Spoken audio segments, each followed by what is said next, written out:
Hammaga assalomu alaykum. Bu videoda biz GPU, ya'ni video karta nimaligini ko'rib chiqamiz. Xo'sh, GPUni kengaytmasi Graphic Processing Unit, ya'ni grafik protsessor o'zbek tiliga tarjima qiladigan bo'lsak, grafikani qayta ishlovchi qurilma degani. Xo'sh, video kartani menimcha kompyuterni uncha tushunmagan odamlar ham bilishsa kerak. To есть video kartani kompyuterda bo'ladi faqat, telefonlarda, qurilmalarda bo'lmaydi. Ularda faqatgina protsessor bo'ladi. Protsessorni o'zi telefonlarga yetadi. Kompyuterlarda esa mana bunaqa video karta bo'ladi. Xo'sh, video kartani asosiy vazifasi nima? Video kartani asosiy vazifasi protsessorga yordam berish hisoblanadi. Protsessor bu kompyuter miyasi. To есть, qo'shimcha miya, qo'shimcha yordamchi miya desak ham bo'ladi, video kartani. Bilsalaring agar hozir uje ilovalar juda ham kuchayib ketyapti, grafika tiniqlashyapti, ekranimiz, to есть kompyuterimiz birdaniga bir nechta ishlarni olib boryapmiz. Tasavvur qiling, siz birdaniga qo'shiq eshitib, qanaqadir qanaqadir o'yin o'ynasangiz yoki birdaniga Telegramda yozsangiz, YouTube'da 2-3 ta bu videoni birdaniga qo'ysangiz, protsessorni o'zi, to есть kompyuterni miyasini o'zi juda ham qiynalib qoladi. Shuning uchun bizga yordamga mana shunaqa video kartalar yordamga keladi. Video kartalarni asosiy vazifasi shu protsessorga yordam berish. Bo'ldi. Boshqa vazifasi yo'q. Bular qachon odatda ishlaydi? Oddiy Word, Excel, Pexelda ishlaganimizda, bular ishga tushmaydi va grafik protsessorlar ham ishga tushmaydi, chunki protsessorda o'zi yetadi. Bular asosan qachon video ishga tushadi? Qachonki o'yin o'ynasangiz yoki 3D animatsiya bir bola og'ir narsalar qilsangiz, to есть ekraningiz uje kompyuter juda ham qiynalganda, protsessorimiz qiynalib ketganda bu avtomatik yordamga tushadi. Buni ichida buni to есть video kartani juda ham turlari ko'p, juda ham ko'p. Buni ichida o'zi protsessorlari bor.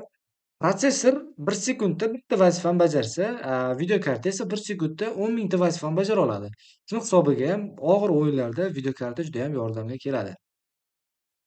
Video kartani turlariga keladigan bo'lsak, video kartani hozirgi paytda turlari juda ham ko'p.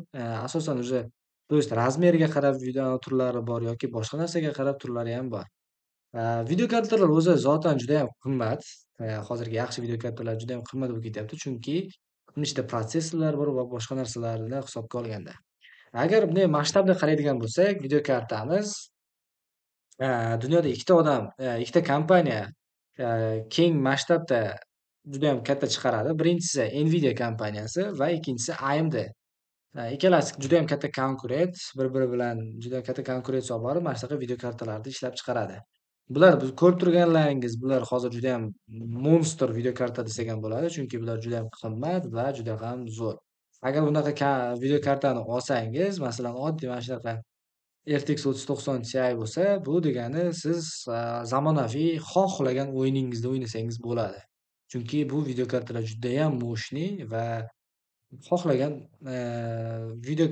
o'yiningiz yoki video rendering va boshqa narsalarga yordam berib, kompyuteringizda yengil ishlatishga yordam beradi.